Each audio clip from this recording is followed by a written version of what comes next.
Indonesia tidak siap punya pemimpin sehebat Jokowi. Kita harus akui, Indonesia tidak siap punya pemimpin sehebat Presiden Jokowi. Tidak siap secara mental dan tidak siap secara politis. Politisi kita tidak siap, pers kita tidak siap, para aktivis kita tidak siap.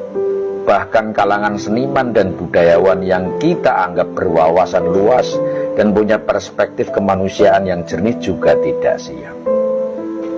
Politisi kaget dan melihat hadirnya figur Jokowi sebagai fenomena yang langka di dunia perpolitikan di Indonesia. Politik itu kotor, tapi kok ada politisi bersih yang bisa masuk gelanggang. Kalau istilahnya Pak Bambang Pacul, Jokowi ini Korea jenis yang berbeda. Mungkin Korea hibrida. Pers dan media kita tidak siap dan cenderung menjadi kikuk dengan hadirnya pemimpin seperti Pak Jokowi. Kalangan pers yang punya jargon bad news is a good news jadi bingung menjual berita mereka. Nulis soal Jokowi isinya baik semua, padahal berita baik tidak menjual. Lalu bagaimana mau untung? Kalau sudah begitu, mau tidak mau media harus membuat pilihan. Jadi juru berita pesanan atau menyulap berita baik menjadi seburuk-buruknya. Para aktivis juga tidak siap menghadapi pemimpin seperti Pak Jokowi. Aktivis kan tugasnya mengkritisi. Kalau bahan yang dikritisi tidak cukup untuk dikritisi, lah terus mau mengkritisi apanya? Akhirnya jadi sama seperti media. Kalau mau tetap dibilang aktivis, ya melayani jasa kritik dan demo pesanan saja.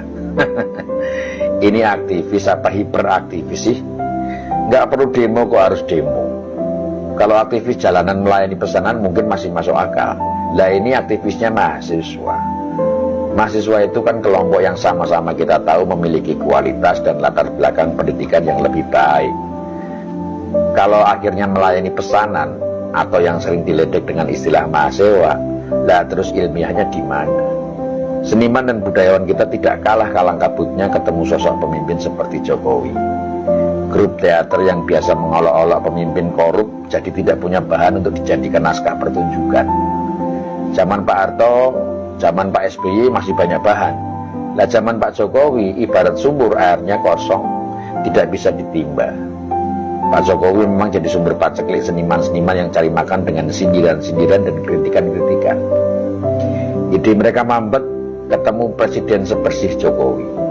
Padahal seniman masih bisa makan dengan membuat atraksi dan menampilkan bakat-bakat yang hebat loh. Tapi maaf, jangan-jangan kebanyakan seniman kita aslinya nggak punya bakat. Lah terus apa bedanya sama aktivis jalanan tadi? Di kalangan budayawan yang seringkali juga disusupi rohaniawan, punya pemimpin seperti Jokowi ini banyak bikin mereka kaget-kagetan. Revolusi mental yang dijalankan Presiden Jokowi seperti mengambil alih sebagian pekerjaan mereka. Meski banyak yang mengklaim revolusi mental tidak berhasil, tapi kenyataannya kita bisa lihat sendiri, di masyarakat telah terjadi perubahan perilaku dan sikap yang cukup menonjol, dan semua itu mengarah pada aspek mental. Kita lihat bagaimana pembangunan infrastruktur juga berjalan sejajar dengan gaya hidup masyarakat kita. Jalanan tidak sesemrawut zaman dulu. Para pengguna moda transportasi umum tertib menggunakan fasilitas. Ketaatan membayar pajak juga meningkat. Kepatuhan terhadap peraturan juga semakin baik. Toleransi beragama meningkat. Kecintaan terhadap budaya dan produk lokal juga jauh lebih baik. Terus tidak berhasilnya di sebelah mana? Tanpa sadar, budayawan dan rohaniawan kita mulai kurang kerjaan.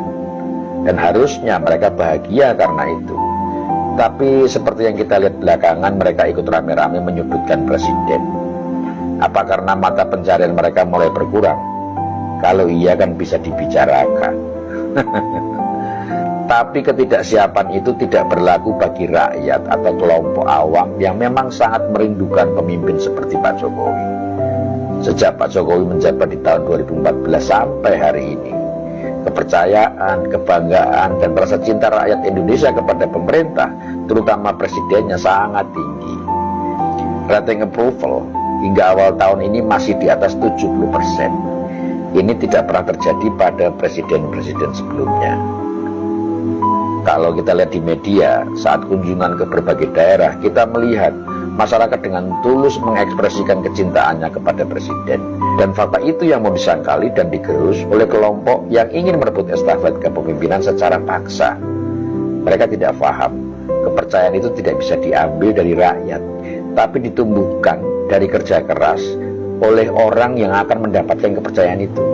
Dan Presiden Jokowi telah bekerja sangat keras untuk memajukan bangsa ini. Jejak itu jelas tidak akan pernah bisa dihapus, bahkan oleh fitnah yang paling meyakinkan. Apakah Indonesia tidak akan pernah siap untuk menjadi bangsa yang hebat karena dipimpin oleh seorang presiden yang hebat? Semestinya tidak. Kalau kita semua mau mengedepankan kecerdasan dan kejernihan pikir, Indonesia yang dulu bernama Nusantara pernah menjadi bangsa yang besar di mata dunia. Lalu sekarang kita ingin dibangkitkan kembali menjadi jauh lebih besar lagi. Tapi hanya karena segelintir orang yang merasa dirugikan karena kehilangan nafkah dan kekuasaan, lalu menghasut kita untuk melawan kebangkitan itu dan kita mau mengikutnya. Hanya mereka yang tidak peduli pada kedaulatan bangsa dan negara yang tidak ingin Indonesia menjadi hebat. Hanya mereka yang tidak bisa berbuat sesuka hati, yang tidak siap memiliki pemimpin yang hebat. Dan mereka itu sesungguhnya tidak banyak jumlahnya. Kalau rakyat berdaulat, maka mereka hanya bagaikan beberapa ekor lalat yang dengan mudah bisa disikat. Semoga bermanfaat.